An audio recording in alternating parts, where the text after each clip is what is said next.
Hello and welcome to this Warcraft replay. This is going to be the first game of the semi-finals of ZOTAC, the last cup. I guess you could call me rather productive, as I took like a 3-4 day break. Yeah, it's not really good, but oh well. Holidays have started, or at least just the break for school. It's basically just 2 weeks, so hopefully I can be more productive, but then again I sit that so many times every week, so yeah, I just won't say it. WarchiefRich is going to be spawning in as the yellow Night Elf player in the bottom right, and his opponent is going to be Yumiko, the blue human player in the top right. Like I said before, this is the semi-finals, so it is going to be a best of 3, just first to win 2 games. That's basically all. The map is on Nomad Isles, which have been seeing a lot of recently, I think. A lot of people have been warming up to this map. Like, how many series have we watched where Nomad Isles was the first map? I think it was basically all the series, as far as I remember. Or at least Nomad Isles was in every single one of them, but yep. Late Altar of Elders. I mean, WarchiefRich, I believe, has kind of shown his, I guess, unorthodox play. He doesn't generally play, I guess, the standard from most Night Elf players, so he is gonna go for something else. I would imagine it being probably it could either be a Beastmaster start or a Dark Ranger start. I think Beastmaster would be making more sense. I believe he's done it before, I think. See, this is the problem when I don't cast games in a short amount of time, because I will generally forget what happened before. Yumiko going to get himself that Archmage. Hunter Soul has been placed down for WarchiefRich. Is going to place down Ancient of War, number 1 and number 2, so it is going to be a Mass Huntress opening, and this could probably suggest a Beastmaster coming out. There we go, Beastmaster is now out, Cool Beast has been summoned, and this will be what's going up against Yumiko and his Archmage, so has indeed spotted that. Probably a very good decision, keeping a footman right there just in case we're going to see some unorthodox play, and he will be rewarded with that information. Let's just see how well he can actually utilize it. Yumiko is going to abolish that Quill Beast rather quickly, and the Beastmaster was in danger of getting surrounded and taken out, but thankfully he was able to run away. Farm's going to be placed down next to the mercenary camp. I think Yumiko has quite a few peasants just laying around there. He's just speed building it. Okay, that makes sense, I guess. So far we have 2 Quill Beasts out for WarchiefRich. But he's not going to really accomplish much. His Huntresses, I would imagine, is going to be queued up. We do have Huntresses queued up for both of those Ancient of Wars. Archmage is at level 2, so at least he has 1 up against that Beastmaster. Beastmaster does not have any bit of experience. We have a footman. Just gonna scout out the main base of WarchiefRich. Ultravision, I would imagine, has been completed, as we probably saw. And the Huntresses are moving out. The footman has spotted them though, so yep. Quill Beast needs to be careful. The Beastmaster is running low on mana, so yeah, that will be his last Quill Beast for quite a while. Trying to prevent the Archmage from just creeping further, but not really gonna accomplish that. Actually, he might force Yumiko to just not creep. No, he's just gonna go after this Renegade Wizard Camp instead. Go after this gold mine and potentially go for the expand. Now, WarchiefRich did get a couple of kills. Hopefully he can, I guess, work this into his advantage. We do have these Huntresses trying to deal these the damage necessary. Yumiko is actually receiving quite a bit.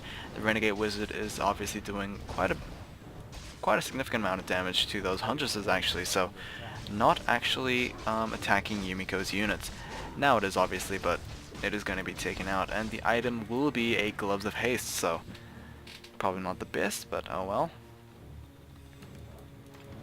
Scout tower has been placed down for Yumiko, probably going to follow it up with a town hall later on. Meanwhile, WarchiefRich, seeing as he did go Huntresses, rather heavily invested in that one as well. I would imagine him just sticking to tier 1 for a very long time. I can't imagine, like, most Huntress openings generally doesn't mean that you're going to go to tier 2 until like this super late game, like 20 to 30 minutes. So let's see how well this will actually work out for WarchiefRich. Obviously not good, because Yumiko is going to establish himself this expand, which is what Huntresses were supposed to be there for. They were supposed to just try and pressure your opponent so much that placing down an expand would be risky. But Yumiko looking rather nice right now, and would probably place down a town hall soon. Okay, it looks like, oh, Yumiko, I thought he was going to go for the offensive, but I was mistaken. Level 2 has been gained for WarchiefRich's Beastmaster and the Berserker, and Shadow Priest has been hired up.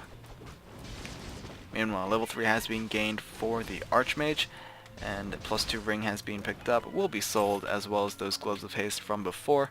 The Town Hall has now been placed down, and pretty safe decision making from Yumiko, placing down the structures necessary to defend, and then place down the main building itself. But now that we have so many Huntresses out for WarchiefRich compared to those footmen, let's see how well they'll do.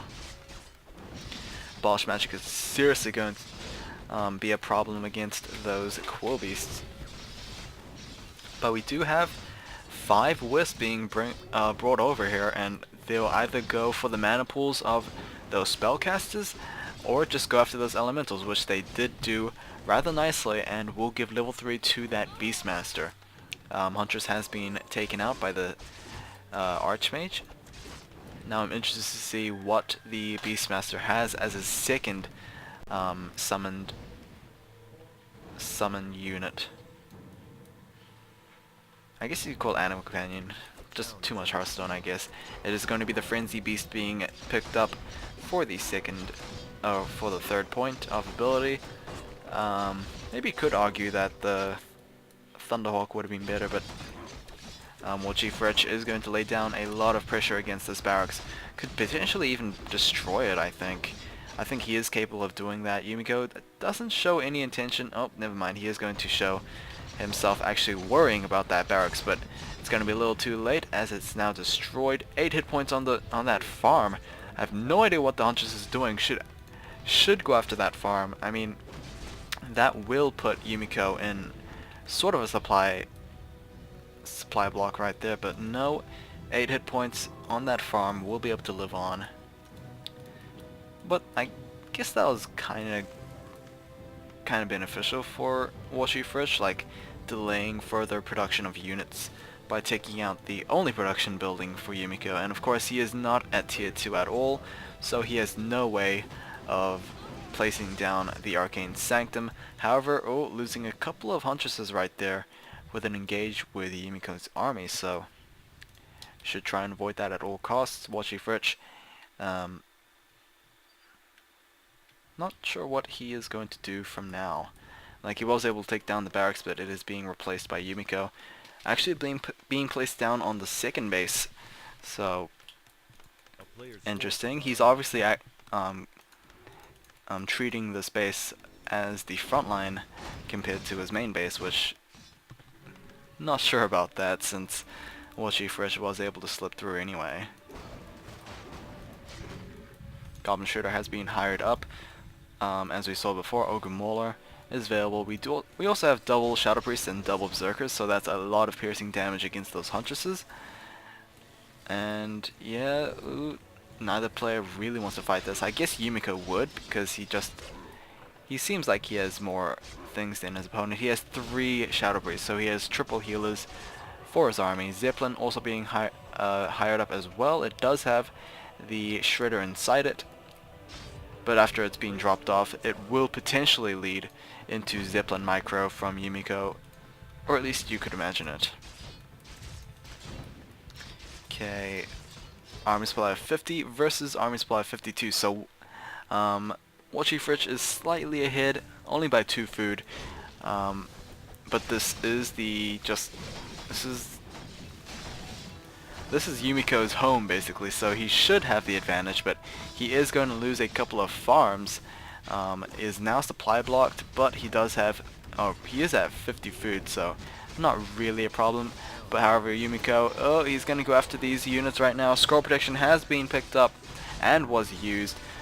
We also had the scroll of healing being used up by the Beastmaster as well. However, just these units are getting shredded. Goblin Zeppelin not really microing that many units, but doesn't matter. A lot of Huntresses are losing their lives. Ogamola was able to be taken down. Beastmaster looks like he could single-handedly carry this, but I mean, there we go with the Goblin Zeppelins once again, just picking up those Berserkers and healers. However, that is going to be GG for WarchiefRich. Yumiko taking game 1. So yeah. Well, yep, hope you guys enjoyed. I'll see you guys in game 2.